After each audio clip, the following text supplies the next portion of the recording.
ஸ்ரீ அக்னி புராணம் 18ஆம் பகுதி. விண்ணில் உள்ளவை. இப்பேரண்டத்தில் பூமிக்கு கீழே பாதாள லோகங்கள் உள்ளன.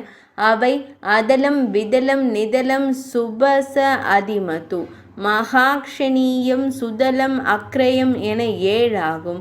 பாதாள லோகங்களுக்கு கீழே நரகம் உள்ளது. சூரியனது கிரணங்களால் ஆகாயம் முழுவதும் ஒளிர்வதால் அது நபஸ் எனப்படும். சூரியன் தனது ஒற்றை சக்கர ரதத்தில் பவனி வருகையில் காயத்ரி முதலிய 7 குதிரைகள் இழுத்து வருகின்றன. பகவான் ஸ்ரீ மகாவிஷ்ணுவே சூரிய நாராயணராக விளங்குகிறார். சந்திரன் 3 சக்கர ரதத்தில் பச்சை நிறம் கொண்ட 10 குதிரைகளால் இழுக்கப்படுகிறது. சந்திரனுக்கு 15 கலைகள் உள்ளன. செவ்வாய், புதன், வியாழன், சுக்கிரன், சனி, ராகு ஆகிய கிரகங்களின் ரதங்களும் 8 குதிரைகளாலேயே இழுக்கப்படுகின்றன. கிரகங்களுக்கு வெகு தூரத்தில் சப்தரிஷி மண்டலம் உள்ளது. அதற்கு பல லட்சம் மைல்கள் தள்ளி மகர் லோகம் உள்ளது. அதற்கு அப்பால் ஜனலோகம், தபோலோகம், சத்தியலோகம் அல்லது பிரம்மலோகம், அடுத்து விஷ்ணுபதம் என்னும் வைகுந்தம் உள்ளன.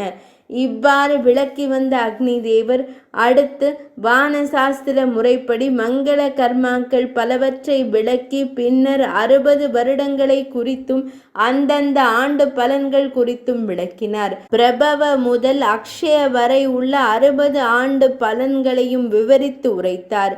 அடுத்து ஓர் அரசன் போரில் வெற்றி பெற செய்ய வேண்டிய ஹோம காரியம், கிரி சக்கர விரதம் ஆகியவை குறித்து கூறி அவற்றின் பலன்களையும் விளக்குகிறார் அக்னி தேவர்.